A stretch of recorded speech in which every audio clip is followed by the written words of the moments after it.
Om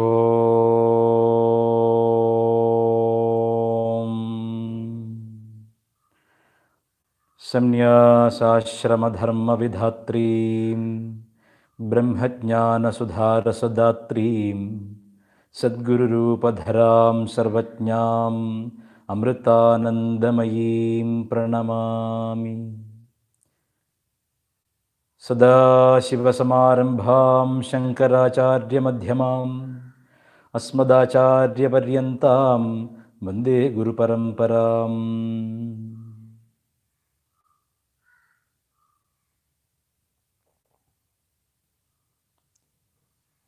Today is an auspicious occasion of Vidyarambham, Vijayadashami 2020. Though the times are really bad for most of us due to the attack of the coronavirus, we are, as Indians, still lucky to have a lot of good occasions like the Navaratri, where we can celebrate knowledge, celebrate prosperity, celebrate protection in three forms of the worship of the Divine Mother, as Mahasaraswati for wisdom, Mahalakshmi for prosperity, Mahakali for protection. And our topic this time is Chidambaram. The word Chidambaram means the sky of consciousness, the sky in which great souls, Mahatmas, revel, enjoy flying. We are crawling creatures on earth because our consciousness has not developed into that state of becoming a sky. We are still crawling creatures on earth. Great souls, popularly known as mystics world over, are regarded as Lord Shiva himself. In India, especially in South India, we have a tradition of considering the saints or great mystics as Lord Shiva himself. So in Tamil, the saying goes, Sittan Pokku Sivan Pokku. When you see a mystic walking, a Siddha, a mystic is called a Siddha in India. When you see a Siddha walking, you must consider him as an incarnation of Shiva, or a mystic walking is Shiva walking. India is a land of spirituality. Most people, when they come to India, they search for the innermost meaning of their lives. So many Westerners are attracted to India just because of this reason. Outwardly, as you know, that India is not a very clean place, not really luxurious in many ways. Poverty is there at different places. Sporadic cases of violence, political drama, everything is there. Wherever human beings inhabit, these things happen.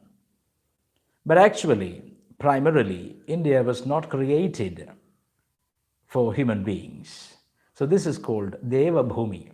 India is Deva Bhumi, the land of gods. So it's only when human beings started inhabiting India, I think, this is my version of the story, I think India has become like this, because earlier it should have been a heaven for real. Such beautiful places, such deep and dense forests, such good places for meditation. If you travel anywhere in the world, you won't find such a place like India. When you go to Portugal, when you go to Brazil, when you go to America, South America, when you go to England, when you go to any place in the world, you don't find such spiritual vibration active anywhere in the world. So India is still considered as the guru of the world. Guru means master, a mystic, a siddha. So today our topic is about the monologues of a great master of India. There are thousands of them, as you know, starting right from Sadashiva, the actual, real, first primordial master, Sada Shiva Samarambham, we say when you invoke a guru lineage. Sada Shiva is the primordial master, and Sadashiva gave us all types of wisdom, 64 of them, whether it be art, dance, music, whatever, especially spiritual wisdom through agamas. It is Sadashiva's instructions to Devi, goddess, Parvati. So here I'm talking about a great mystic who walked on earth, who was born or who was found born in South India, in Kerala, the state of Kerala, especially North Kerala, in the district of Kozhikode, Calicut. This person's name is popularly known as Bhagavan Nityananda Paramahamsa. Bhagavan Nityananda was born in the late 19th century and lived up to 1961 and had Mahasamadhi in Maharashtra, Ganeshpuri. So he is popularly known as the sage of Ganeshpuri, the mystic, the Siddha of Ganeshpuri. But he is not restricted to any place as such. I don't think that there is a place in India where he has not traveled. He was found in Kerala, every part of Kerala. He was found in Sri Lanka. He was found in Malaysia. He was found in Singapore, Nepal, Himalayas, Badrinath, Banaras, especially Banaras. He was found in different parts of the length and breadth of our holy land, India, Bharat. So this mystic was continuously walking every bit of this land. And what was his teaching all about? He never taught anyone anything directly. Apart from, there are 6 people who were the luckiest, I would say, on earth to have got initiated by this great master, Bhagavan Nityananda Paramahamsa of Ganeshpuri, who had Mahasamadhi in 1961.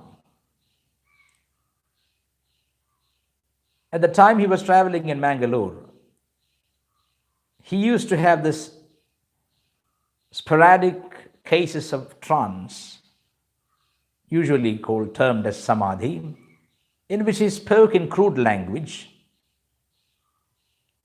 And those were great sayings. Some people found the value of it and started scribbling down, jotting down whatever he spoke at those times of trance and pensive moods. And we should be thankful to a great lady devotee called Tulasi Amma. Tulasi Amma wrote down and collected writings from different houses where Nityananda stayed over a period of time. I think it was during 1921 to 1924. That those are the only teachings left by him verbally.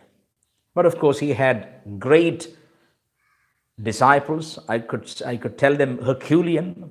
They could do anything possible, anything to spread the word of Siddha knowledge. So he had these giant mystics as his disciples, 6 of them. And Nityananda Bhagavan used to have monologues. He used to start like this. Arjuna Mama, he used to call out when he was in trance. He was calling the famous Arjuna of Mahabharata. And he would tell, Arjuna Mama, Krishna Gajja is speaking to you. Krishna Ajja is speaking to you. Krishna Ajja means grandfather Krishna. Hey, Uncle Arjuna, Mama means uncle.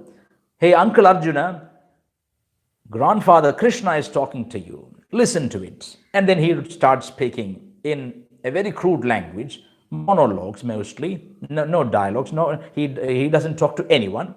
He was just speaking to the sky. And once he was questioned about these monologues, then the sporadic incidents of trance, he said, I am speaking not from the bodily consciousness. I am speaking from the realm of supreme consciousness. So this realm of supreme consciousness is generally termed in India as Chidakasha. Chidakasha. Chid is consciousness, pure consciousness. Akasha is the sky. So a mystic speaks from the sky of consciousness, and whatever that comes out of his lips are considered as holy words equivalent to the Vedas, the primordial texts of Hindu Dharma. So Nityananda is a mystic par excellence, a master par excellence, a yogi par excellence, a man who enjoyed the supreme bliss of the divine all the time. So Chidambaram, there is a famous temple in Tamil Nadu, which also has this particular tattva, this principle, enshrined in the temple. Each temple in India is not only magnificent works of art and sculpture. Each temple has a tattva, a principle attached to it. That is why we visit temples and learn automatically from the deepest sculptural works, mostly mystical, and understand the gist of Indian spirituality. So when you go to Chidambaram temple in the evening, they show you something like Chidambara Rahasyam. It is nothing. A curtain is placed on which there are golden leaves embroidered, and a priest would come and unveil that sheet that covers the sky, and you look at just emptiness. When you get it revealed, it is just emptiness. What does it mean? When the bodily consciousness, the so-called cover of the consciousness, is unveiled, it is pure sky that remains. That sky is called the sky of consciousness. It is called Chidambaram. Ambaram means sky. Here, Swami Nityananda, Bhagavan Nityananda's crude monologues were taken down by a great lady devotee called Tulasi Amma, and Tulasi Amma's writings popularly came to be known as Chidakasha Gita. I think it was Tulasi Amma herself who named these monologues as Chidakasha Gita, because Bhagavan Nityananda later on said that these are just revelations from the Chidakasha, from the sky of consciousness. So any mystic is a person who revels in the joy of Chidakasha. So Chidakasha Gita will take you step by step by giving you practical guidance of how to inculcate, how to reveal the wisdom that is already enshrined in the body temple. So Chidambaram is there in Tamil Nadu as a temple, here for you subjectively as your own existence. So to unveil this, to unmask this, we need to have step-by-step processes. And these processes are described in the Chidakasha Gita, which we will see in the coming days. Alternative days, we'll have sessions in the morning for 15 minutes. Today also I've kept an alarm because I go on speaking, especially on topics like this. So in order to restrict myself and not to kill your time, I have kept an alarm to remind myself about the time. And tomorrow and the day after tomorrow, we'll be discussing about the life of Swami Nityananda Bhagavan and how the mystic came to be known popularly to others. And let me tell you, there are only a very few rare gems in Indian spirituality who can be really 100% trusted and followed, like Sadguru Shri Mata Amritanandamayi Devi, Sri Ramakrishna Paramahamsa Deva, Sri Sharada Devi, Bhagavan Nityananda, Bhagavan Sri Ramana Maharshi, only a very few. So Bhagavan Nityananda, once Amma's disciple asked her about Bhagavan Nityananda Paramahamsa of Ganeshpuri. What Amma said was really shocking and revealing of the nature of the great mystic called Bhagavan Nityananda. Amma said, if Sri Ramakrishna Paramahamsa exhibited 50 watts of power, Bhagavan Nityananda was 150 watts. So this reveals the greatness of the mystic called Bhagavan Nityananda. we'll be traveling with Him. With His grace, we'll be able to unveil the mask of ignorance and revel in the sky of Chidakasha. Hara Namah Parvati Pataye Hara Hara Mahadeva.